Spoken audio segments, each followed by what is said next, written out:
Commander Khulna অঞ্চল মোতায়েনের সার্বিক অবস্থা এবং নির্বাচন পূর্ব প্রস্তুতি দেখার জন্য আমি ভোলা জেলায় এসেছি।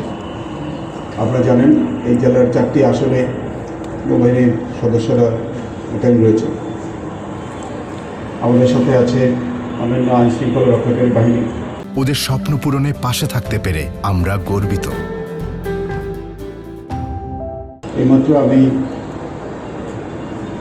এই জেলা প্রশাসক, পুলিশ সুপার সহ প্রশাসন এবং অন্যান্য বাহিনীর কর্মকর্তাবৃন্দের সাথে মত বিনিময় করেছি এবং সবার কাছ থেকে আমি যেটা জানতে পেরেছি, প্রশাসন এবং সকল আইন শৃঙ্খলা রক্ষাকারী বাহিনী আমরা সবাই মিলে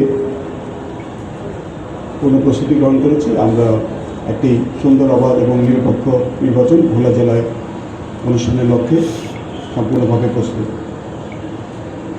আমরা শুধুমাত্র এটাই নিশ্চিত করব যে একটি অবাধ এবং নিরপেক্ষ নির্বাচনের জন্য সম্পূর্ণ প্রস্তুতি যাতে গৃহীত হয় এবং মূল কাজটা করবে নির্বাচন কমিশনের সংশ্লিষ্ট কর্মকর্তাবৃন্দ, রিটার্নিং অফিসার, সহকারী রিটার্নিং অফিসারগণ, এবং ভোট গণনা শেষ হওয়া এবং ফলাফল ঘোষণা পর্যন্ত এবং ফলাফল পরবর্তী যাতে আইন শৃঙ্খলা পরিপন্থী কোনো কর্মকাণ্ড না হয় সেই জন্য আমরা সবাই মিলে প্রস্তুত থাকব। আমরা সবাই মিলে এই বিষয়টাই আলোচনা করেছি এবং অঙ্গীকার ব্যক্ত করেছি। আমরা দুর্গম চলাচলের জন্য এখন যে ব্যবস্থা গ্রহণ করেছি, আমি কন্টিনেন্টের ব্রিফিং শুনে এসেছি। আমরা জলযানের আমাদের যে নিজস্ব জলযান আছে সেগুলি ব্যবহার করছি।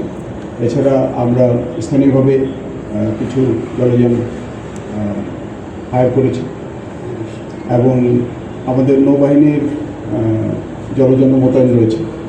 এছাড়া অন্যান্য আইনশৃঙ্খলা রক্ষাকারী বাহিনী যারা আছেন তারাও বিভিন্ন জলযান প্রস্তুত রেখেছেন।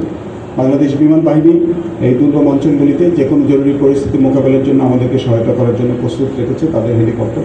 নৌবাহিনীর হেলিকপ্টারও রয়েছে। তবে আমরা বিমান বাহিনী এবং নৌবাহিনীর হেলিকপ্টার সার্বক্ষণিকভাবে নির্বাচনের দিন এবং নির্বাচনের পরবর্তী 2-3 দিন যে কোনো জরুরি পরিস্থিতি মোকাবেলার জন্য প্রস্তুত রেখেছে।